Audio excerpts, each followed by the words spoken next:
जय श्री कृष्णा। मैं संध्या शर्मा श्री चैतन्य महाप्रभु की इस कथा में आप सभी हरि भक्तों का स्वागत करती हूँ। पंडित जगन्नाथ मिश्र की आशा लता बड़ी ही तेजी के साथ बढ़ने लगी। उन्हें लगा कि मेरी लता पर अब छोटी छोटी कलियां आने लगी है। भगवान मेरी चिराभिलषित आशा को शीघ्र ही पूर्ण करेंगे। वह दिन कैसा सुहावना होगा जिस दिन मैं अपने प्यारे पुत्र निमाई को बहू के साथ आंगन में देखूंगा, क्योंकि हर माता पिता की यही मधुर और सुखकारी कामना होती है, वे अपने प्यारे पुत्र को प्यारी पुत्र वधू के साथ देख सकें। लेकिन शची देवी भी मिश्र जी के साथ उसी दिन की प्रतीक्षा करती हैं। लेकिन तेरे मन कुछ और है, विधना के कुछ और। मिश्र जी का यह मनसूबा विधाता को मंजूर नहीं था। मिश्र जी अपने प्यारे पुत्र का विवाह उत्सव इस शरीर से नहीं देख सके।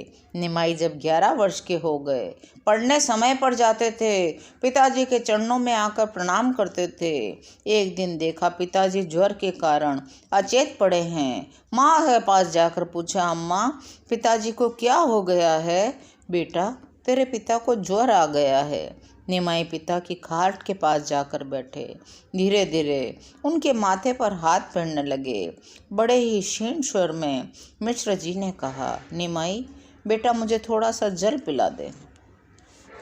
निमाई ने पिताजी को जल पिलाया और पूछा, पिताजी अब आपकी तबीयत कैसी है? अब मैं अच्छा हूँ, चिंता की कोई बात नहीं। आज तो पढ़ने नहीं गया? नहीं पिताजी, जब तक आप पूरी तरह से ठीक नहीं हो जाते मैं पढ़ने नहीं जाऊंगा। कई दिन हो गए, ज्वर कम ही नहीं होता था। शची देवी ने वैद्य को भी बुलाया। घर में कोई इतना द्रव्य भी नहीं था कि बड़े बड़े वैद्यों को बुलाया जा सके। जो मामूली पास में वैद्य रहते थे उन्हीं की बताई हुई दवा कभी कभी दे दी जाती थी, लेकिन रोग घटने के स्थान पे बढ़ने लगा।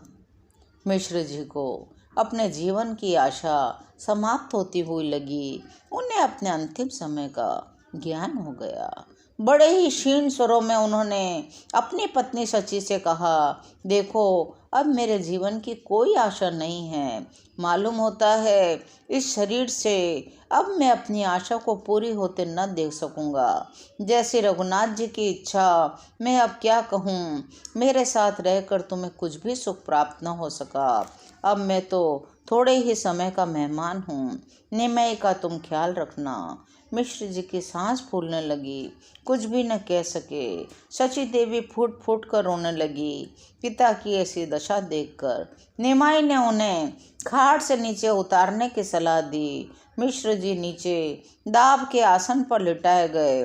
मिश्र जी ने धीरे धीरे कहा, मुझे श्री भागीरथी के तट पर ले चलो। उनकी इच्छा के अनुसार माता के साथ निमाई स्वयं गंगा तट पर ले गए।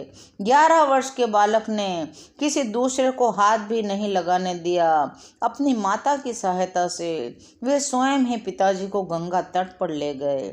निमाई भी समझ गए कि अब पिताजी हमें छोड़कर सदा के लिए जाना चाहते हैं। रोते रोते कहने लगे, पिताजी मुझसे क्या कहते हैं? मुझे किसके हाथों में सौंप रहे हैं? मिश्र जी का हाथ बड़ा शक्तिहीन था। धीरे धीरे उठाया, सिर के ऊपर निमाई के हाथ रखा। निमाई मैं तुझे भगवान विश्वम्भर के हाथों में सौंपता हूँ, वे ही तेरी रक्षा करेंगे। यह कहते कहते मिश्र जी ने भगवती भागीरथ की गोद में अपना नश्वर शरीर त्याग दिया। निमाई और शची देवी चीत्कार करके रोने लगे। सगे संबंधियों ने धैर्य बंधाया। यथाविधि निमाई ने पिता की अंत्येष्टि क्रिया की।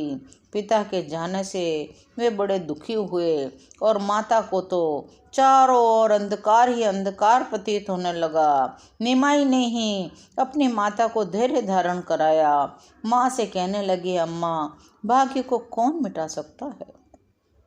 मृत्यु तो एक न एक दिन सभी की होनी है। हमारे भाग्य में मेरे पिता का साथ इतना ही लिखा था। अब वे हमें छोड़कर चले गए हैं। तुम दुखी मत हो माँ, तुम्हें दुखी देखकर मेरा कलेजा फटने लगता है। मैं हर तरह से तुम्हारी सेवा करूँगा माता। माता ने धैर्य धारण किया और अपने शोक को छिपाया। आज की कथा यहीं विश्राम लेती है। शेष कथाओं को सुनने के लिए चैनल को सब्सक्राइब करिए और मेरे साथ बड़े प्रेम से बोलिए, हरि बोल, हरि बोल, हरि हरि बोल।